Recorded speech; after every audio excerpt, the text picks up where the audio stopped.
Good afternoon, everyone. My name is Kusai, and for this presentation, my team partners are Yashraj Deshmukh, Hussein Bengali, and Bharat Mahesh. Our topic for the presentation is network packet sniffing. Now, what exactly is packet sniffing?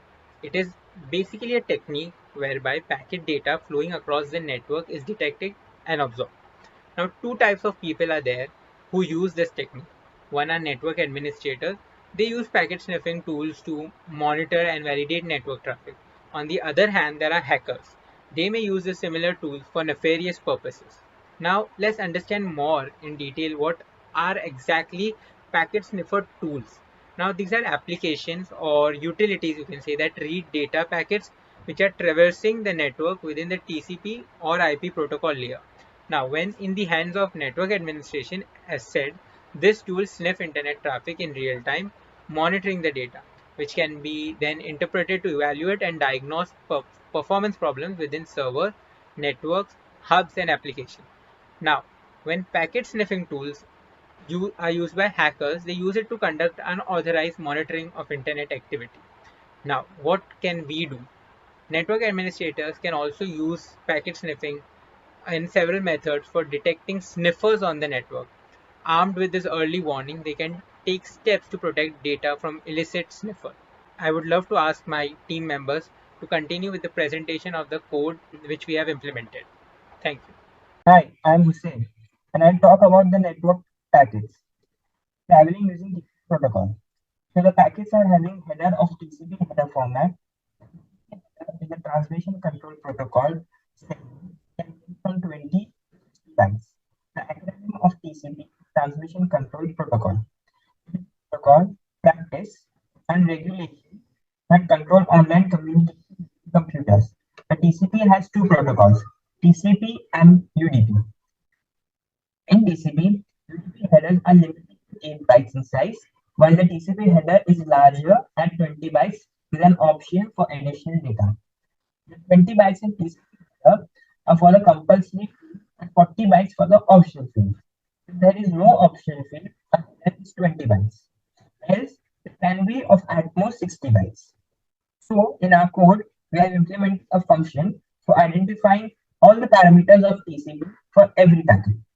It basically takes the byte stream of data and returns source port, destination port, sequence number, and all the different types of flags like urgent flags, acknowledgement flag, and synchronization flag, etc. Hello, I'm Bharat, and I'm going to talk about the UDP and ICMP protocol of the packets. The UDP protocol, or the User Datagram Protocol, is the simplest transport layer communication protocol. It is available for the TCP/IP protocol suite. It involves a minimum number of communication mechanisms. UDP is said to be an unreliable transport protocol, but it uses IP services which provide best effort delivery mechanisms. The UDP header contains four main parameters. You have the source port, which is 16 bits of information that is used to identify the source port of the packet. You have the destination port, which is also 16 bits of information and is used to identify application level service on the destination machine. You have the length, which specifies the entire length of the UDP packet. It is 16 bits too, and its minimum value is 8 bytes, which is the size of the UDP header itself. And you have checksum, which is an optional field which stores the checksum value generated by the sender before sending. If there is no checksum involved, this field contains the value 0 and all its bits are set to 0. In our code, we try to show the source port address, destination port address, and the length of the packet traveling through the network. We also try to show the ICMP protocol. The ICMP protocol stands for Internet Control Message Protocol. It is a network layer protocol. It is used for error handling in the network layer and is primarily used on network devices such as routers. As devices, as different types of errors can exist in the network layer, the ICMP protocol can be used to report these errors and debug them. The ICMP header starts immediately after the IPv4 error and is identified by IP protocol number 1. All ICMP packets have an 8-byte header and variable size data section. The first 4 bytes of the header have fixed formats, while the last 4 bytes depend on the type of the ICMP packet. In the code, we will try to show the ICMP type, code, and checksum bits of the packet.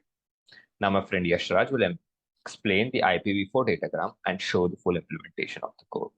I am Yashraj Deshmukh. Now I am going to present the whole code in front of you, and basically I will also talk about the IPv4 packet or datagram. The IPv4 packet tells us information about the header length uh, and the time to live or TTL protocols followed, and the source and the target IP address. So this function gives the basic idea of the source and the target IP address of every packet that enters. Now I will explain the whole code. First, we run a main function where we get the host name of the PC which is running the code, and then through it we get the sending MAC addresses of the packets as and when on the Ethernet frame. So using this function of getting an Ethernet frame, we function of an Ethernet frame, we get the destination and the source MAC address and the protocol and unpack this using the struct module. Then further, we get the after getting the MAC source and the destination MAC address, we further inspect and sniff the packet for getting information about the IPv4 packet, the TCP segment, and the UDP segment, depending upon the protocol followed by that particular network packet. Now I'll show you this implementation of this particular code about how it is going to show you the various protocols that every packet enters. I have seen that on my Ethernet, the main Ethernet protocol followed was 43200, but it can depend on the internet connection that you are working. As I run this code now, I get the following output. You can see that as the IPv4 packets have arrived, we can see that from the destination MAC address of this and source MAC address, the protocol followed is 43200, and the IPv4 packets of that particular packet is shown, the version, the header length, the time to live, and the protocol followed. Further, the source and the destination IP address of every network packet on the Ethernet frame, in a Ethernet frame on that Ethernet network. I am having a Wi-Fi wireless network. Some of the packets which are IPv4 are shown. The packets which are not shown having a different protocol, and they may be having IPv6 header format. So this was our small implementation of our code.